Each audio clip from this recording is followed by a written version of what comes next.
முருகன் அனுமதித்தால் மட்டுமே திருச்செந்தூர் செல்ல முடியும். வீட்டிலிருந்து புறப்படுவதற்கு முன் ஒரு தீபம் ஏற்றி முதலில் குலதெய்வத்தை வணங்க வேண்டும். பிறகு முருகனிடம், நீயே துணை முருகா, உன்னை நம்பி உன்னிடத்தில் வருகிறேன் என உன் வேண்டுதலை சொல்லி மனதார வழிபட்டு கிளம்பணும்.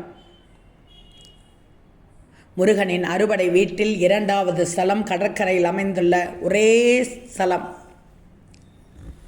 இங்கு கடல் மட்டத்திற்கு கீழாக சிறு குன்றின் மேல் கடலை பார்த்தவாறு சுவாமி இருக்கிறார். பிறவி பணியை போக்கி தலையெழுத்தை மாற்றக்கூடியவர் திருச்செந்தூர் செந்தில் ஆண்டவர். படைத்தல், காத்தல், அழித்தல் என 3 தொழில்களை செய்யும் மும்மூர்த்திகளின் வடிவமாக திருச்செந்தூரில் மட்டுமே முருகன் அருள் புரிகிறார். முதலில் கடலில் குளித்துவிட்டு தான் நாளிக்கிணறில் நீராடணும். நாளிக்கிணறில் நீராடிய பிறகு வேறு எந்த நீரிலும் குளிக்கக்கூடாது. முருகப்பெருமான் வேலினால் உருவாகிய தீர்த்தம் நாளிக்கிணறு. ஈர உடைகளை மட்டும் மாற்றிக்கொள்ளவும், ஈர உடைகளுடன் கோவிலுக்குள் கண்டிப்பாக செல்லக்கூடாது. முதல்ல தூண்டுகை விநாயகருக்கு தலையை சுற்றி ஒரு சிதறு தேங்காய் போட்டுவிட்டு அவரிடம் வேண்டுதல் வைக்கவும்.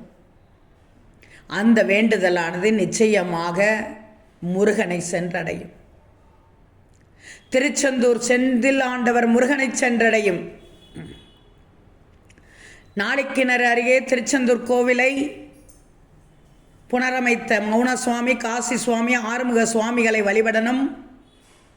பிறகு கோவிலுக்குள் சென்று மூலவரான முருகப்பெருமானை கிழக்கு நோக்கியும் சண்முகர் தெற்கு நோக்கியும் இருப்பார்கள். அவர்களை கண்டிப்பாக வழிபட வேண்டும். முருகனின் நாமங்களை மட்டும் மனதார உச்சரித்து கொண்டே கண்ணார பார்த்து வணங்க வேண்டும். திருச்செந்தூர் முருகனுக்கு அரோகரா என்று சொல்லிக்கொண்டு செல். வெற்றிவேல் முருகனுக்கு அரோகரா என்று சொல்லிக்கொண்டு செல். ஓம் சரவணபவ என்று சொல்லிக்கொண்டு செல். ஓம் முருகா போற்றி என்று சொல்லிக்கொண்டு செல். இங்கு கொடுக்கும் பன்னீரிலே விபூதி பிரசாதத்தை வாங்கி சாப்பிட்டால் பலவித நோய்கள், செய்வினை தோஷங்கள் நீங்கிவிடும்.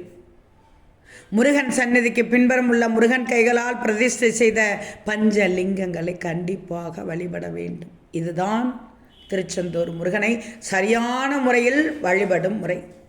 வாருங்கள், திருச்செந்தூருக்கு வாருங்கள், முருகனின் அருளை பெறுங்கள். ஓம் சரவண பவ.